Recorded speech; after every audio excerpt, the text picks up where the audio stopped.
DM astrology में आप सभी का स्वागत करता हूं। आज का यह विशेष वीडियो इसलिए बनाया है, बहुत सारे लोग कोई ना कोई रेमेडी करते रहते हैं। करनी भी चाहिए, इससे पुण्य भी उपार्जित होता है, कोई गलत नहीं है। क्योंकि जो आदमी जितनी श्रद्धा रखता है उतना वो रेमेडी करता रहता है। उपाय और उपचार हमारे शास्त्रों में एक बहुत महत्वपूर्ण बताए गए हैं। अब कभी कभी ऐसा होता है कि हम बहुत सारी रेमेडी करते हैं पर वो रेमेडी काम नहीं करती। क्यों वो काम नहीं करती, वो पहले आपको कुंडली में देखना चाहिए कि क्या आपके द्वारा की गई जो भी रेमेडी है, जो भी उपाय है, उपचार है, क्या वो उपाय और उपचार लागू होंगे, क्या आपको उससे फ़ायदा होगा। यह बहुत महत्वपूर्ण है। तो चलिए आज जानते हैं कि कब आपके द्वारा की गई उपाय और उपचार आपको फल नहीं देगी। देखिए, इसका मतलब ये तो नहीं है कि आपको उपाय और उपचार नहीं करना चाहिए, पर उन लोगों के लिए जिनके पास ये योग बनता है उनको कुछ विशेष प्रकार के उपाय और उपचार करने चाहिए। सबसे पहले तो जानते हैं कि कब और कैसी स्थिति रहेगी ग्रहों की जबकि आपको आपके द्वारा ही किए गए उपाय या उपचार का फल प्राप्त नहीं होता है। सबसे पहले जानते हैं कि इन सभी के लिए नौवा भाव बहुत महत्वपूर्ण है।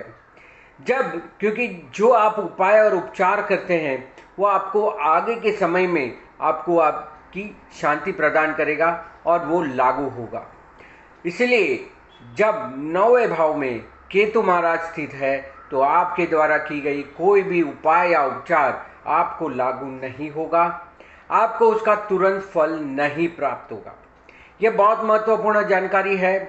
इतनी कुंडलियों में देखने के बाद यह पता चला कि जब जब केतु महाराज नौवे भाव में होते हैं तब आपको आपके द्वारा किए गए उपायों का आगे फल नहीं दिखता है।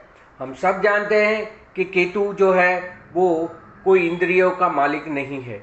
सारी इंद्रियां जो है, पांचों इंद्रियां जो हमारी है, सेंसेस जिसे कहते हैं, वो तो राहु महाराज के पास है। केतु के पास कोई उपाय या उपचार नहीं है, तो उसके पास जब कोई रेमेडी या कोई सेंस नहीं है तो वो आपको आपके द्वारा ही की गई जो भी उपाय उपचार होगा उसमें कैसे आगे फल देगा।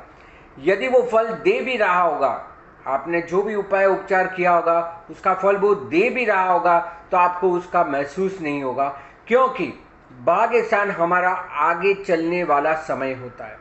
नौवा भाव इसलिए भी महत्वपूर्ण होता है, हम तो उसे भाग्य या अगला जन्म भी कहते हैं। अब अगले जन्म तक नहीं जाना है तो इसी जन्म में अगले समय, जैसे ये साल है तो अगला साल, उसके बाद का साल, उसके बाद का साल, इस तरह से जब हम देखते हैं तो आगे चलने वाले समय में आपको वो फल नहीं देगा।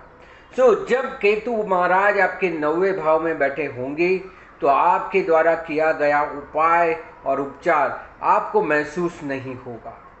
इसीलिए इसके लिए कुछ विशेष प्रावधान आपको करने पड़ेंगे। इस स्थिति में क्या होगा, जब केतु महाराज नौवे भाव में होते हैं तो आपके राहु महाराज जो होते वो आपके तीसरे भाव में होते। वैसे काल पुरुष के हिसाब से देखें तो केतु को धनु राशि में उच्च के माने जाते हैं, जो धर्म की राशि है। इसलिए यहाँ पे कहा गया कि धर्म करिए, कोई उससे अपेक्षा या उम्मीद ना रखे। ये काल पुरुष का भी विधान है।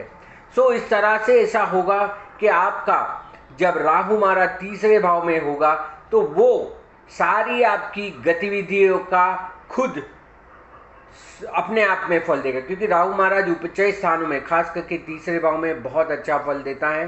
तो आप जो भी कर्म करते हैं उसका आपके अंदर राहु बहुत ज़्यादा तेज कर देता है, उसके भाव बहुत ज़्यादा कर देता है, आपको किसी प्रकार का भय नहीं रखता है और उस द्वारा वो कुछ अनवांटेड जो हम कहते हैं कार्य भी करवा देता है। क्योंकि जब व्यक्ति साहस में होता है तो वो क्या कर रहा है वो उसको भी नहीं पता होता है।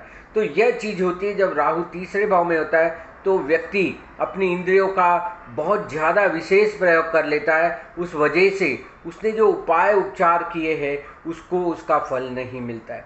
उसको लगता है कि उसकी ही इंद्रिया विशेषतर है।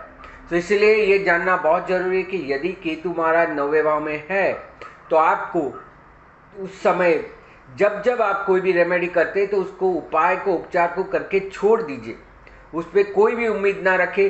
वो फल जरूर देगी, आपको शायद महसूस नहीं होगा या आपको उसका फल शायद तुरंत ना भी मिले। यह बात गोचर में भी उतनी ही लागू है। जब जब आपके 9वें भाव से जब केतु महाराज का ट्रांजिट हो, जब गोचर में 9वें भाव से केतु महाराज चल रहे हो, उस वक्त में भी किए गए जो कर्म है, जो भविष्य लक्ष्य आपका कार्य है, जो फ्यूचर के लिए आप कोई कार्य करते हैं, निर्णय लेना चाहते हैं, कार्य करते हैं, उसका आपको तुरंत फल नहीं मिलेगा। यह तो चलिए 1.5 साल की ही बात है। 18 महीना केतु महाराज वहाँ रहते हैं, इसलिए उस वक्त तक ही आपको उसका फल नहीं मिलता। बाद में शायद आप उसका फल देख सकते हैं, महसूस कर सकते हैं, परंतु ये तो गोचर की बात हुई। और वही चीज़ केतु महाराज जब 9वें भाव में हो तो आपको पूर्ण जीवन, आप जो कर्म कर रहे हैं, आपको लग रहा है कि मैं इतना उपाय कर रहा हूँ, उपचार कर रहा हूँ, इतने दान पुण्य कर रहा हूँ, तो मुझे इसका फल क्यों नहीं मिल रहा है? वो इसलिए क्योंकि केतु कोई भी जो कार्य करते हैं उसको वो अपनी इंद्रियों के पास रखता है, कभी भी प्रदर्शित नहीं कर सकता है। सो केतु का जो ट्रांजिट है 9वें भाव में, जब वो गोचर से भी जाता है तभी भी आपको ध्यान रखना है। यदि कोई धर्मलक्षी कार्य करना चाहते हैं तो भी रुके रहिए, या करिए तो कोई अपेक्षा या उम्मीद ना रखिए।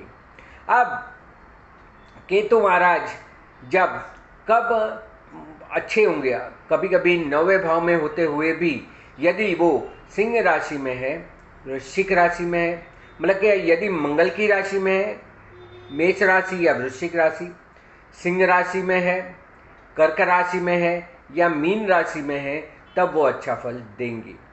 और यदि केतु महाराज दूसरे मतलब वृषभ राशि में है, कन्या राशि में है, तुला राशि में है, धनु राशि में है, मकर और कुंभ राशि में है, तो वो नेगेटिव फल देगा। तो इसलिए क्योंकि उन राशियों में वो बहुत अच्छा सेट होता है, मतलब कि ये उसकी मित्रों की राशि है। शुक्र मतलब वृषभ राशि, कन्या राशि, तुला राशि, गुरु धनु राशि, क्योंकि धनु राशि में वो अपना उच्च का होता है, मकर राशि और कुंभ राशि। इन राशियों में यदि 9वें भाव में है आपका वृषभ, कन्या, तुला, धनु, मकर, कुंभ, तब इसका जो अशुभ प्रभाव है वो आपको नहीं मिलेगा। और यदि आपका सिंह राशि, वृश्चिक राशि, मिथुन राशि, मेष राशि, कर्क राशि और मीन राशि में, तो आपको इसका अशुभ प्रभाव मिलेगा। तो यह आपको बहुत जरूरी है।